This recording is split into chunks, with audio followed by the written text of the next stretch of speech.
choli wan ko linga ko naral tasare ko ci lalam dina la digat oto kër gu bees wurus ak ngalam yetal.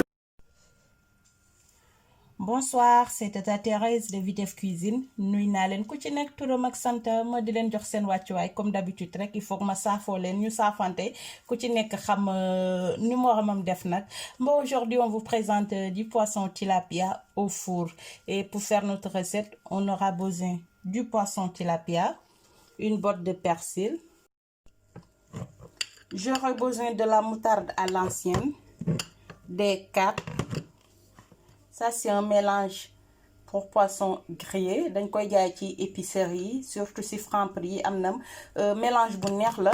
Dinaa ci def aussi de l'ail, j'aurai besoin de la tomate fraîche, du poivron xam ngeen ma rek ci bëgg poivron. Dinaa ci def aussi des carottes, du navet, du jus de citron. Ici j'ai de la sauce Nyogman, un peu de sel. Ça c'est de la sauce sumusuri dinaa ko ci def aussi. Dinaa ci def concombre, dinaa ci def aussi pois chiche. Voilà mu ngi nii ay pois chiches la dinaa ko ci def.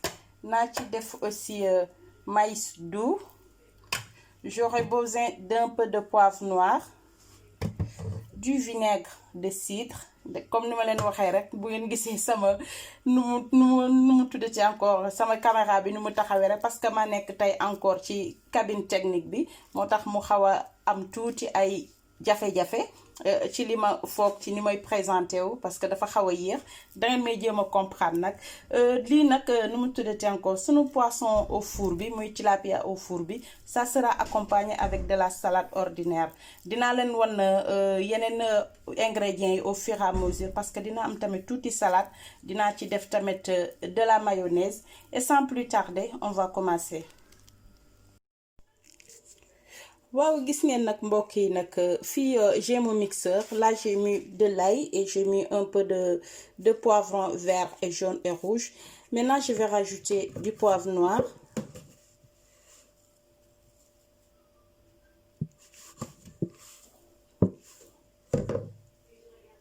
Je rajoute du sel. Après je mixe le tout. Voilà, mbokk yi gis ngeen maintenant j'avais vu j'ai fini de mixer. Maintenant je le divise en deux parties.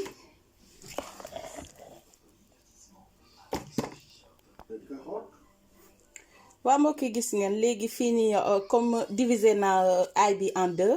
Là j'ai rajouté du persil. Ma def ci aussi un oignon. J'ai mis un peu de poivron rouge. Maintenant je vais rajouter une cuillère à soupe de la sauce de sumusuri. Là je vais rajouter une deuxième.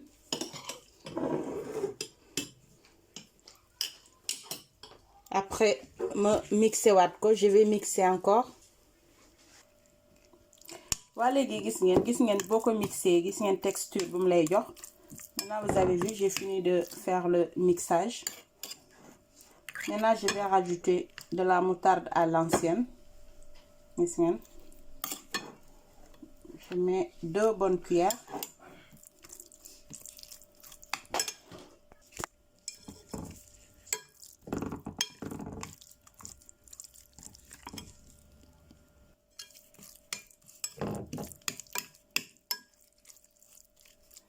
Après je vais rajouter aussi de la moutarde simple. Voilà, je rajoute aussi 2 bonnes cuillères. Je mélange.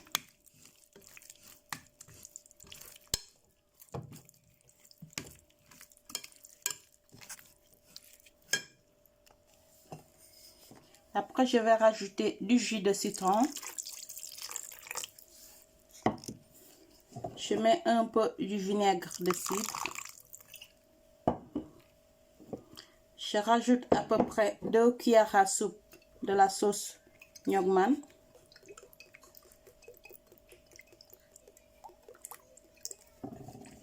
Voilà. Elle est là la sauce Nyogman.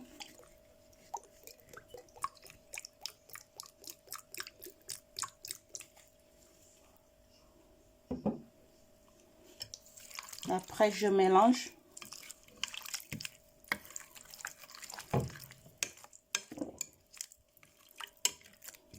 Machallah. Ça, c'est pour mariner mon poisson.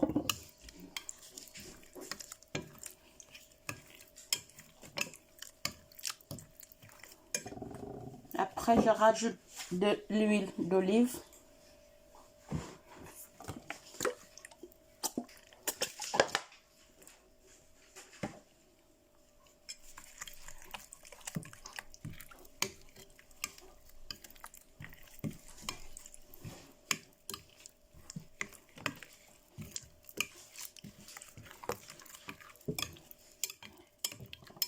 Voilà, maintenant on va commencer à mariner le poisson.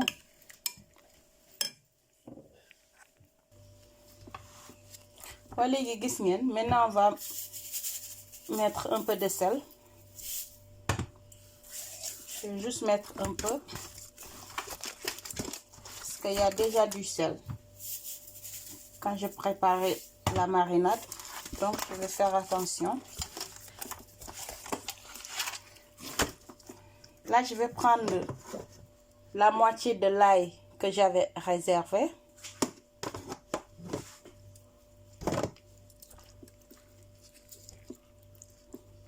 Ma daal di ko def ci entraille poisson bi.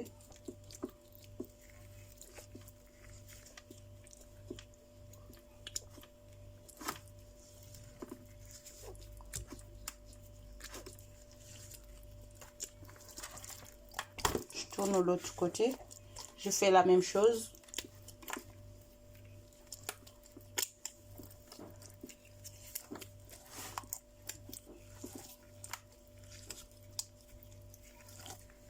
Ainsi de suite, nii laay def ba ma pare piquer sama jën bi di moins.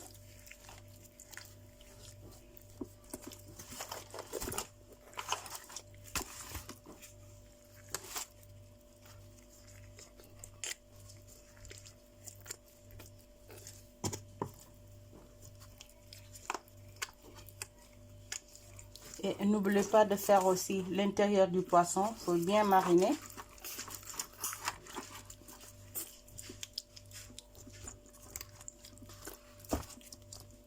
Maintenant, c'est comme ça que je vais procéder.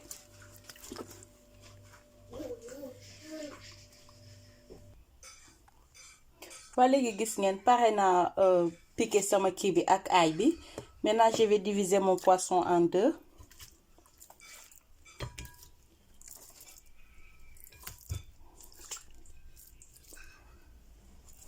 C'est une commande. Ku bëgg commander aussi ci poisson tilapia au four bi rek na contacter waa Vitef Cuisine. Di ngeen am lu bare.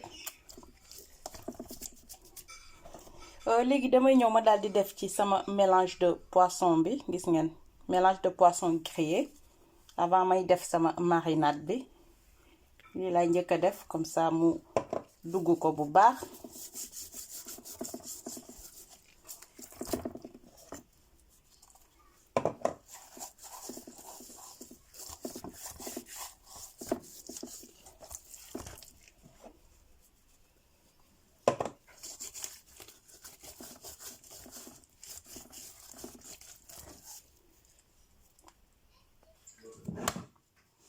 Voilà, maintenant je vais rajouter de la marinade. Machallah.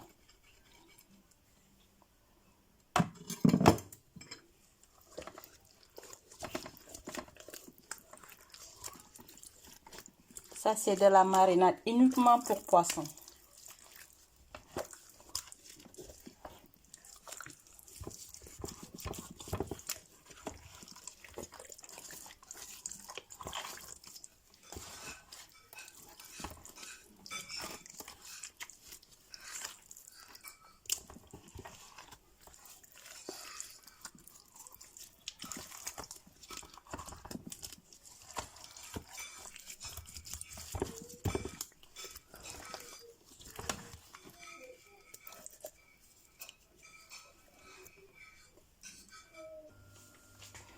Allez, gis ngeen, on a fini de mariner le poisson. Maintenant, on va juste mettre un peu d'huile d'olive.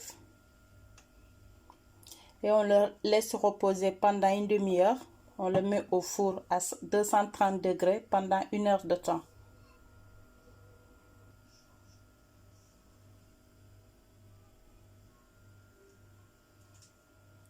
Voilà, ça c'est le premier plateau. Le deuxième, il est là aussi. Machallah. Légui dañ koy def ci four bi pendant 1 heure de temps à 230 degrés. Après ñu ñëw ñu xool ba xam ñor na. Après ñu won leen aussi étape par étape ba keroog bu ñuy pare ba ci kanam. À tout à l'heure. Waa mbokk yi gis ngeen machallah gis ngeen sunu poisson au four bi. Gis ngeen sunu tilapia bi machallah. Xool leen rek. Ñor na ci biir, c'est bien cuit le poisson, bien mariné, bien assaisonné. Machallah. Maintenant, comme le poisson est bien cuit, maintenant on va passer à la marinade. Voilà, vous voyez, là j'ai ici des oignons, j'ai déjà découpé mes oignons. J'ai ici à côté un peu du nokos. J'ai de la moutarde à côté. Les oignons, c'est mélangé avec du poivron rouge, vert et jaune. À côté, j'ai les concombres. Ici, j'ai de la tomate fraîche. J'ai de la moutarde avec un peu d'huile. C'est pour faire aussi ma marinade, pour mariner les crudités, concombres et tomates. Et la salade aussi. Là, j'ai des carottes. C'est déjà râpé, mélangé avec du navet.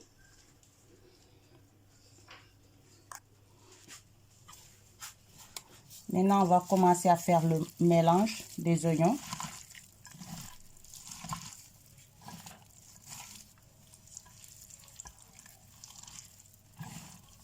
Machallah, gis ngeen léegi dañuy ñëw mariner sunu soble si. Soble si bi nag mën ngeen ko daggee nu mu leen neexee.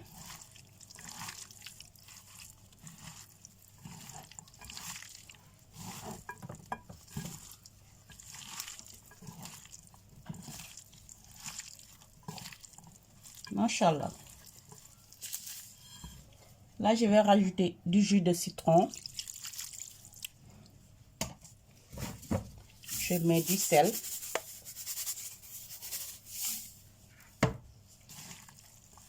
Pareil, on mélange encore. Mën ko lii rek am nga si booy togg sa yaasa sax lii mën nga ko jël nga mariner ko rek nga am si sa yaasa bu toog. Mais comme dañu ne tilapia au four, ñun dañ koy def ak soble bu ñorul.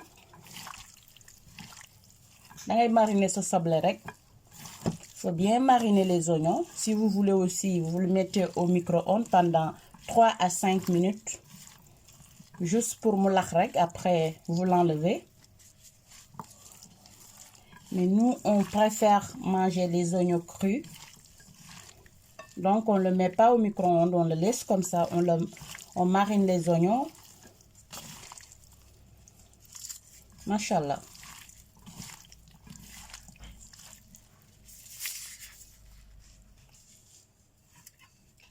Après, je vais rajouter juste à peu près 1 cuillère à soupe de sauce soja.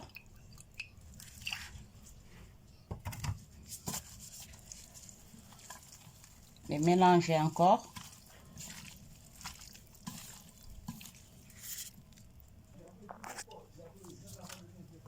Machallah, gis ngeen.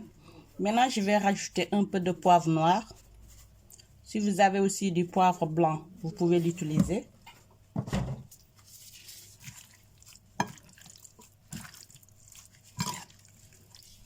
Machallah.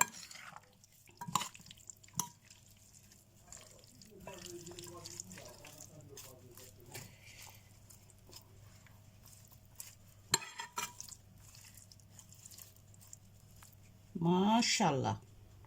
Regardez bien sunu marinade oignon bi. Waa léegi gis ngeen Fii dañuy ñëw préparer sunu marinade pour la salade. Là, on va faire une petite marinade pour la salade et nos crudités.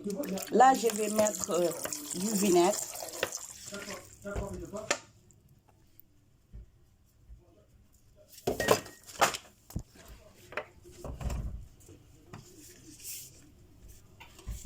Maintenant, je vais rajouter, vous voyez, c'est une crème à base de vinaigre balsamique. C'est trop bon cette crème. Maintenant, je vais juste mettre à peu près une cuillère à café. Je mélange.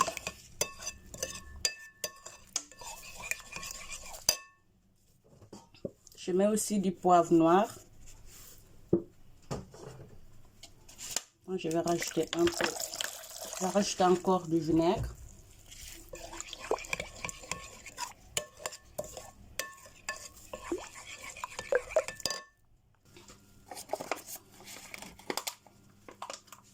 Là, je vais rajouter une cuillère à café de vinaigre, de miel, autant pour moi.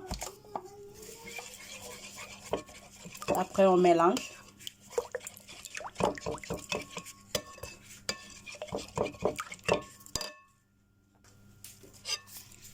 Voilà, là, j'ai rajouté des carpes.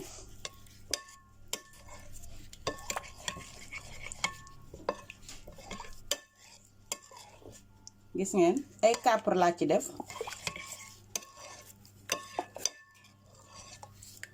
léegi sunu marinade bi pare na tamit mooy sunu marinade classique bi pour mariner sunu salade ak crudité yi mooy tomate concombre bi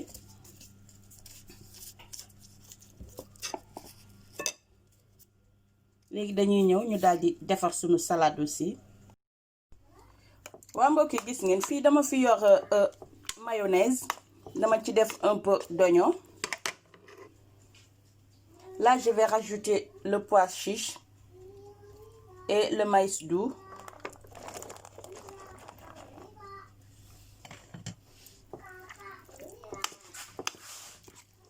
Et on mélange.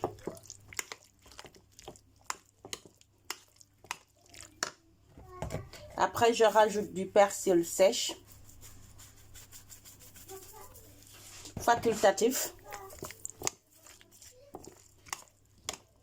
Bu leen neexee bu leen ko ci def su ngeen ko yorul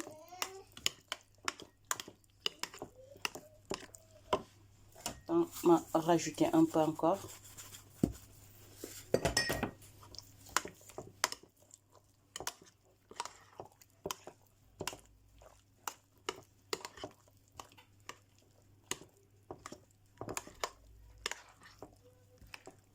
Machallah gis ngeen mayonnaise bi ñu mélangé ak maïs doux ak pois chiche ñu daldi ci def tuuti persil boo ci amee tamit persil bu frais bi mën nga ko def boo amul mayonnaise fait maison mën nga jël aussi bu nekk ci pot yi après nga faire revenir ko yokk ci tuuti sa saf-safal Machallah léegi pare na léegi dañuy ñëw nag ñu daldi won leen sunu touche finale bi balaa boobu sax damay ña daldi mariner sama concombre ak kii bi ak sama tomate fraîche bi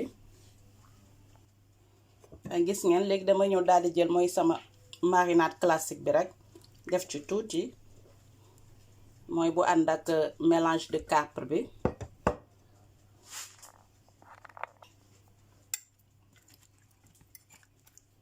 après nga mélanger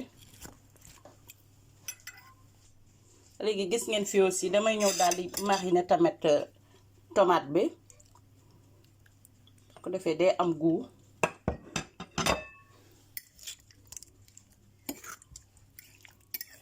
Machallah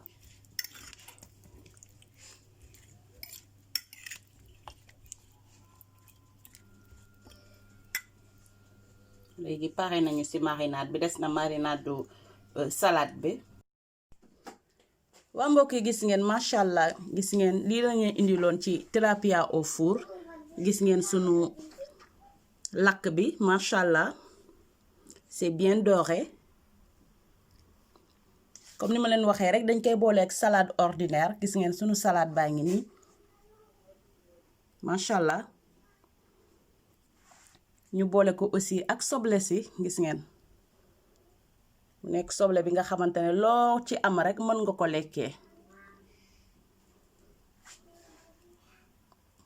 voilà lii sunu carotte râpée la ak navet ñu boole ci tuuti ak tomate fraîche ak concombre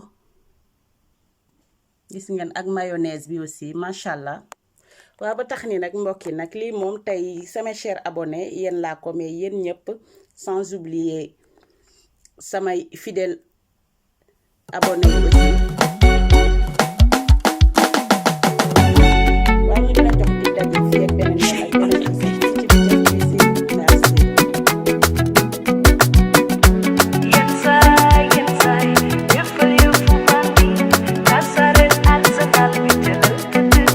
ñëwal ma wax la nooy tundik waaji dama ne ñëwal ma wax la fooy jaar alaaji ñëwal ma wax la nooy def ak waaji jëkkër danga koy dundal wàññi coow li